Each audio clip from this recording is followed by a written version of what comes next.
আমাদের তেলের দাম শেষমেশ বৃদ্ধি হইল মাননীয় স্পিকার, কিন্তু তার আগে আমরা দেখলাম কয়েক কিলোমিটার জুড়ে লম্বা লাইন।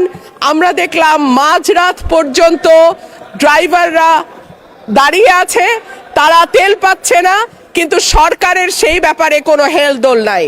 আশ্চর্য হয়ে লক্ষ্য করলাম মাননীয় স্পিকার, মন্ত্রীরা যখন সংসদে বক্তব্য দেন তখন তারা অবলীলায় বলেন বাংলাদেশে জ্বালানির কোনো ঘাটতি নাই, কিন্তু মাননীয় স্পিকার যখন তেল নিতে যায় তখন দেখা যায় 3 কিলোমিটার লম্বা লাইন।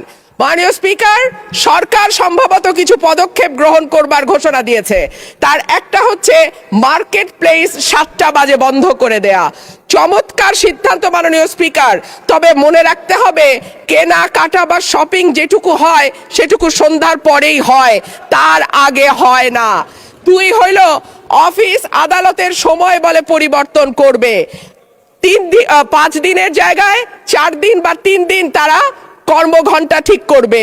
কিন্তু প্রশ্নটা হচ্ছে যদি জ্বালানির কোনো সংকটই না থাকে তাহলে এত লম্বা লাইনই বা কেন, দামই বা বাড়াইতে হয় কেন, অফিস কর্মসূচি সময় পরিবর্তন করতে হয় কেন? এই প্রশ্নগুলা তো ওঠে মাননীয় স্পিকার।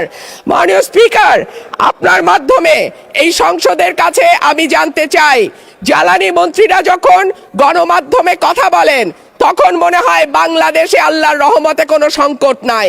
ওনারা যদি পরিষ্কার করে বলেন বাংলাদেশে বর্তমানে কত দিনের অকটেন ডিজেলের মজুদ আছে, কতদিন চলতে পারবে, পাম্পগুলো কেন পর্যাপ্ত পরিমাণ তেল পায় না, তেলের মজুদদারি। ধন্যবাদ মাননীয় সদস্য।